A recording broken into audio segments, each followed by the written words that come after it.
Hello students, তোমাদের সবাইকে আমাদের চ্যানেলে ওয়েলকাম জানাই। আজকে আমরা তোমাদের ক্লাস 9-এর ভৌত বিজ্ঞানের যেটা সেকেন্ড চ্যাপ্টার বল ও গতি, তার থেকে আরও কিছু ইম্পর্টেন্ট কোশ্চেন আনসার আমরা দেখে নেব। লাস্ট ক্লাসে আমরা কোশ্চেন নাম্বার 78 পর্যন্ত আলোচনা করেছিলাম। এই প্রশ্নগুলো কিন্তু তোমাদের ফার্স্ট ইউনিট টেস্টের পরীক্ষার জন্য ভীষণ ইম্পর্টেন্ট। বেশ কিছু প্রশ্ন আছে, সেগুলো তোমাদের ক্লাস চলাকালীন আমি বলে দেবো, যেগুলো তোমরা স্টার মার্ক বা ডাবল স্টার দিয়ে রাখবে, তার কারণ সেগুলো একদম টপ মোস্ট ইম্পর্টেন্ট, সেগুলো তোমাদের আরও বেশি ভালো করে করতে হবে। কেমন? দেখো, আগের ক্লাসগুলো অবশ্যই তোমরা দেখে নিও। আমাদের আজকের ক্লাসে দেখো কোয়েশ্চেন নাম্বার 79 থেকে আমরা স্টার্ট করব। এটা এমনিতে একটু লেন্দি চ্যাপ্টার, একটু বড় চ্যাপ্টার এবং অনেক বেশি প্রশ্ন করা হয়।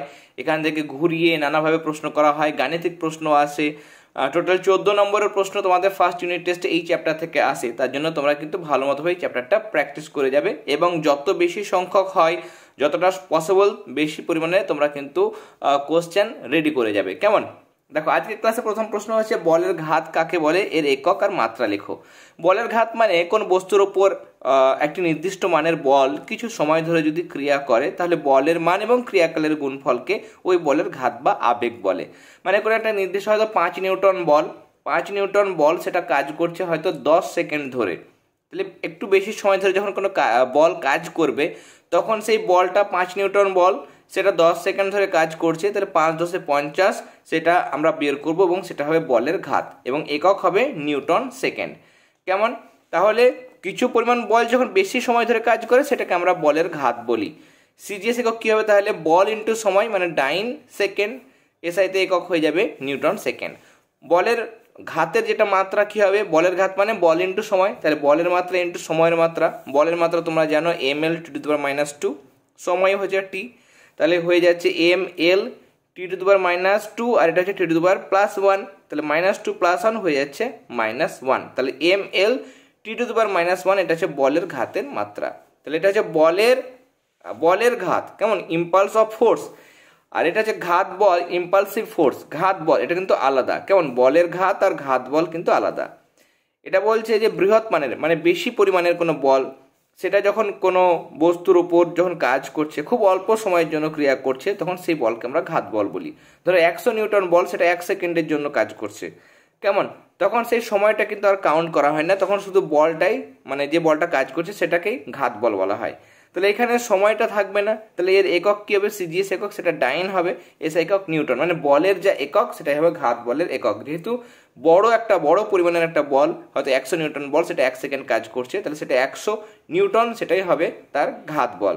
কেমন? বেশি সময় ধরে কাজ করবে না। তাহলে বলের ঘাতটা বেশি সময় ধরে কাজ করছিল আর অল্প পরিমাণ বল, আর এখানে হচ্ছে ঘাত বলটা বৃহৎ বেশি পরিমাণের বল এবং সেটা খুব অল্প সময়ের জন্য কাজ করছে। আগে যেটা বলের ঘাত পড়লাম সেটা বলের মান এবং ক্রিয়াকাল মানে সময়ের গুণফল, আর এটা হচ্ছে ঘাত বল মানে প্রকৃতপক্ষে এক ধরনের বল, তাই না? বলের একক এবং ঘাত বলের একক কিন্তু একই। তাহলে মাত্রা কি হবে? মাত্রা মানে বলের মাত্রা ml t⁻² হবে আনসার। পার্থক্য লিখবো আমরা, এটা হচ্ছে বৃহৎ মানের ক্ষণস্থায়ী বল, আর এটা প্রযুক্ত বল এবং ক্রিয়াকালের গুণফল। বলের ঘাত মানে আগে যেটা আমরা পড়লাম, আর ঘাত বল মানে যেটা লাস্টে পড়লাম। ঘাত বল হচ্ছে কারণ, আর বলের ঘাতটাকে আমরা ফল বলতে পারি।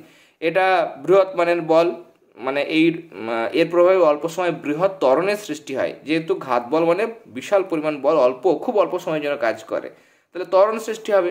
আর এর প্রভাবে বস্তুর কী হবে? ভর বেগের পরিবর্তন ঘটে। ml t⁻−1 যেটা বলের ঘাত আমরা দেখছিলাম, সেটা আসলে এই জিনিসটা, এটা হচ্ছে ভর বেগের মাত্রা। তাহলে এখানে একমাত্র কী হবে? আমাদের ভর বেগের পরিবর্তন ঘটবে। আর লাস্ট যেটা লিখবে সেটা হচ্ছে মাত্রার পার্থক্য। এরপর নেক্সট আমাদের প্রশ্ন হচ্ছে রৈখিক ভরবেগ কাকে বলে, এর একক ও মাত্রা লেখো। লিখবে ভর ও বেগের সমন্বয়ে গতিশীল বস্তুর মধ্যে যে ধর্মের সৃষ্টি হয় তাকে ওই বস্তুর ভরবেগ বলে। ভরবেগ মানে তাহলে কি? ভর ইন্টু বেগ। কেমন? ভরবেগকে আমরা পি দিয়ে ডিনোট করতে পারি, অবশ্যই তীর চিহ্ন দেবে। ভরবেগ এটা একটা ভেক্টর রাশি, তাহলে এম ইন্টু ভি। এম ভর, সেটা তো স্কেলার রাশি, দেওয়ার দরকার নেই, শুধুমাত্র ভির মাথায় তীর চিহ্ন দেবে। লিখবে এটি একটি ভেক্টর রাশি। একক কী হবে? সিজিএস পদ্ধতিতে ভর বেগ, তাই না? ভরের একক হচ্ছে গ্রাম আর বেগের একক হচ্ছে সেন্টিমিটার পার সেকেন্ড, তাহলে gram centimetre per second. SI কী হবে? ভরের একক কিলোগ্রাম, বেগের একক হচ্ছে মিটার পার সেকেন্ড, তাহলে kilogram metre second, kilogram metre per second. ভরবেগের মাত্রা কী হবে? ভর ইন্টু বেগের মাত্রা, ভরের মাত্রা এম, বেগের মাত্রা l t⁻−1, তাহলে হয়ে যাচ্ছে m L⁻⁻1। নেক্সট, রৈখিক ভরবেগের সংরক্ষণ সূত্র দারুণ ইম্পর্টেন্ট। সূত্র থেকে অনেক এক্সাম্পল, বিভিন্ন ধরনের সমস্যামূলক প্রশ্ন দেওয়া হয়, সেগুলো তোমাদের করতে হবে। সেগুলো আমি অবশ্যই তোমাদের নোটসের মধ্যে প্রোভাইড করব। নোটসে যা কিছু প্রশ্ন দেওয়া হয়েছে প্রত্যেকটা প্রশ্ন আমি সব জায়গা থেকে তোমাদের কভার করার চেষ্টা করেছি, যাতে করে যে কোনো প্রশ্ন আসুক না কেন, যে স্কুলেই তোমরা পড়ো না কেন, সমস্ত স্কুলে যেন তোমরা আমাদের নোটস থেকে কমন পাও, সেভাবে কিন্তু নোটগুলো প্রিপেয়ার করা হয়েছে। দেখো, রৈখিক ভরবেগের সংরক্ষণ সূত্র বলছে বাইরে থেকে যদি কোনো বল প্রয়োগ করা না হয়, বল প্রযুক্ত না হলে বস্তু সংস্থার মোট রৈখিক ভরবেগ অপরিবর্তিত থাকে। যারা ভাষার যাদের সমস্যা রয়েছে, হয়তো ঠিক মতো লিখতে পারো না, তোমরা লিখবে যে বাইরে থেকে কোনো বল প্রয়োগ না করলে কোনো বস্তুর রৈখিক ভরবেগের কোনো পরিবর্তন ঘটে না। কেমন, এরকমভাবে লিখবে। বিষয়টা কেমন, M1 আর M2 দুটো ভরের দুটো বস্তু রয়েছে। M1 ভরের একটা বস্তু আর M2 ভরের একটা বস্তু নিয়ে তাদের বেগ প্রথমে ছিল কত, একটা ছিল U1 আর একটা ছিল U2, একই দিকে যাচ্ছে, মানে M1টাও এই দিকে যাচ্ছে, M2টাও এই একই দিকে যাচ্ছে। এবার তাদের মধ্যে কি হয়েছে, সংঘাত ঘটছে। সংঘাত মানে সংঘর্ষ ঘটছে। এই একটা ধরো বল এদিকে আসছে, এদিকেও একটা বল গড়িয়ে আসছে, আস্তে আস্তে হয়তো নিচে, এটা হয়তো স্পিড বেশি নিয়ে এখানে ধাক্কা খেলো, ধাক্কা খাওয়ার পরও একই দিকে যাবে। কেমন, নিয়ে ধাক্কা খাওয়ার পর ওই একই দিকে যেদিকে চলছিল সেদিকে V1 এবং V2 বেগে গতিশীল হলো। মানে প্রথমে M1 বস্তুটার বেগ ছিল U1, ধাক্কা খাওয়ার পর সেটা V1 হয়ে গেল। M2 বস্তুটার বেগ ছিল U2, সেটা ধাক্কা খাওয়ার পর V2 হয়ে গেল। তাহলে সংঘাতের আগে মানে সংঘর্ষ বা কলিশন, ধাক্কার আগে তাদের মোট ভরবেগ কত ছিল, প্রথমটা ছিল M1 U1 আর দ্বিতীয়টা ছিল M2 U2। তাহলে মোট ভরবেগ ছিল এটা। ধাক্কার পরে ভরবেগ কত হয়ে যাবে, mv1 mv2, তাই না, mv2। এখানে আমাদের একটা জিনিস চেঞ্জেস করতে হবে, আমি এই জিনিসটা চেঞ্জেসটা করে দিচ্ছি। এখানে তোমরা যেটা করবে সেটা হচ্ছে m1 করবে আর এটা m2 করবে। কেমন, ওকে। তাহলে এটা m1 v1 plus m2 v2। তাহলে রৈখিক ভরবেগের সংরক্ষণ সূত্র অনুযায়ী প্রথমে যেটা ছিল সমানচিহ্ন দিয়ে, লাস্টে যেটা হলো সংঘর্ষের পরে সেটা সমান সমান হবে। তাহলে প্রথমে বস্তু দুটোর মোট রৈখিক ভরবেগ আর পরে সংঘর্ষের পরে তাদের মোট রৈখিক ভরবেগ সমান সমান হয়, মানে ভরবেগের কোনো পরিবর্তন হবে না, ভরবেগ সংরক্ষিত থাকবে। এটাই হচ্ছে রৈখিক ভরবেগের সংরক্ষণ নীতির গাণিতিক রূপ।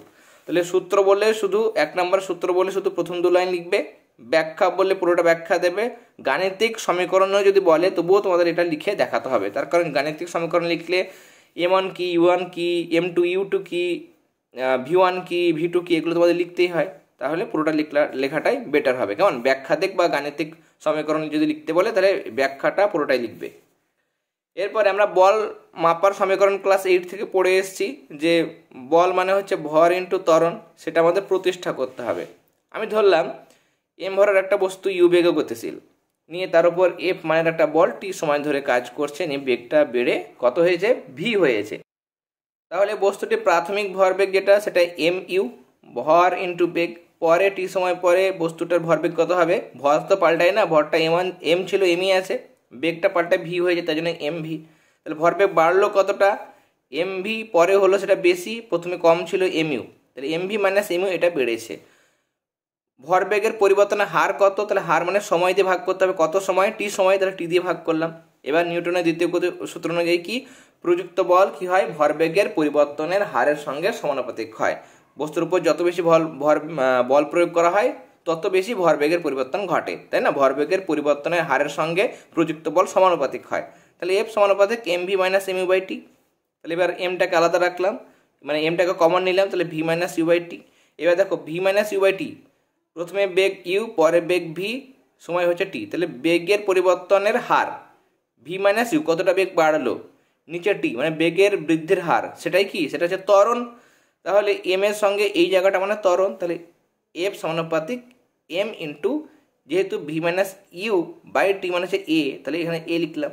এবার f মানে হচ্ছে লিখবো আর সমান চিহ্ন দেবো, সমানুপাতিক চিহ্নকে যখন আমরা সমান চিহ্ন দিই একটা সমানুপাতিক ধ্রুবক আনতে হয়, আমি লিখলাম k, আর m এ আছে। এবার যদি আমাদের একক পরিমাণ বল প্রয়োগ করি, মানে ইউনিট ফোর্স যদি প্রয়োগ করি, ইউনিট মাসের কোনো একটা বস্তুর উপরে, এবং ত্বরণ যদি একক হয়, তাহলে কে এর মান কত হবে, 1 হবে। এফ যদি 1 হয় তাহলে এই দিকটা 1 হয়ে গেল, এমটাও 1, এটাও 1, তাহলে কে ইন্টু 1 মানে কেই থাকে, তাহলে কে মানে কত হয়ে গেল, 1 হয়ে গেল, তাহলে কে এর মানে 1 হয়ে গেল। এবার বসাবো কে মানে 1, তাহলে এফ সমান কে মানে 1, তাহলে 1 ইন্টু এম এ মানে এম এ। তাহলে স্থির মানের ভরের ক্ষেত্রে নিউটনের এটা দ্বিতীয় গতিসূত্রের সমীকরণ। কেমন? এর সাহায্যে আমরা কি করতে পারি, বলের পরিমাপটা কিন্তু আমরা করতে পারি। ওকে, এরপরে নেক্সট আমাদের কোশ্চেন দেখো, নিউটনের তৃতীয় গতিসূত্রের সাহায্যে রৈখিক ভরবেগের সংরক্ষণ সূত্রটা প্রমাণ করতে হবে। এখানে একই রকম ভাবে m1 আর m2 দুটো বস্তু রয়েছে, প্রথমটার বেগ u1, দ্বিতীয়টার u2। এবার একই অভিমুখে যাচ্ছে, প্রথমটার যেটা প্রথমটা যেটা u1 সেটা হয়তো বেগটা বেশি, ধরো এটা 20 মিটার পার সেকেন্ড আর এটা হয়তো 10 মিটার পার সেকেন্ড, তাহলে প্রথমটার বেগটা বেশি হবে, যেহেতু একই দিকে যাচ্ছে, এই বেগ এটা যাচ্ছে, এই বস্তুটা একই দিকে যাচ্ছে, তাই এই বেগটা বেশি হবে, তবে তো যেতে যেতে একে ধাক্কা খাবে। এই প্রথম বস্তুর বেগ যদি কম হয় তাহলে এরকমভাবে যাবে, আর এটা তো এগিয়েই চলে যাবে, তাহলে ধাক্কা কখনো খাবে না। তাহলে প্রথম বস্তুটার বেগটা বেশি হতে হবে আর দ্বিতীয় বস্তুটার বেগটা কম হতে হবে, নিয়ে ধাক্কা খাবে, সংঘর্ষ হবে, নিয়ে V1 আর V2 বেগ হয়ে গেল। এবার আমরা ধরছি যে সংঘাতের সময় বস্তু দুটি অতি অল্প সময়ের জন্য সময়ের জন্য পরস্পর সংস্পর্শে থাকে, মানে ধাক্কাটা যতক্ষণ খাটছে নিয়ে তো আবার আলাদা হয়ে যাচ্ছে, আবার এগিয়ে যাচ্ছে, কিন্তু যতক্ষণ ধাক্কা খাওয়ার টাচে আছে, কন্ট্যাক্টে থাকে, সেই সময়টা আমি ধরলাম টি সময়ে কন্ট্যাক্টে থাকে। M1 বস্তুটি M2 বস্তুর ওপর F1 বল প্রয়োগ করে, আর M2 বস্তুটা M1 এর ওপরে F2 বল প্রয়োগ করে, মানে M1টা F1 বল প্রয়োগ করছে, M2টা F2 বল প্রয়োগ করছে। গন্ডগোল পাকাবে না, এরকমভাবেও তুমি কিন্তু মনে রাখতে পারো, অসুবিধা নেই। নিউটনের তৃতীয় গতিসূত্র কি বলে? Every action has an equal and opposite reaction. প্রত্যেক ক্রিয়ার একটা সমান আর বিপরীতমুখী প্রতিক্রিয়া আছে, তাহলে F1 কি হবে, F2 সঙ্গে সমান হবে, কিন্তু মাইনাস চিহ্ন দিতে হবে যেহেতু বিপরীতমুখী, তাই না? F1 যেদিকে কাজ করবে F2 তার উল্টো দিকে কাজ করবে, ক্রিয়া প্রতিক্রিয়া দুটো বিপরীত বস্তুর উপর প্রযুক্ত হয়। এবার F1 মানে কি, F1টা কার উপর কাজ হচ্ছে, F1টা কে দিচ্ছে, F1টা দিচ্ছে M1 বস্তু, কার উপর দিচ্ছে, M2 বস্তুর উপরে।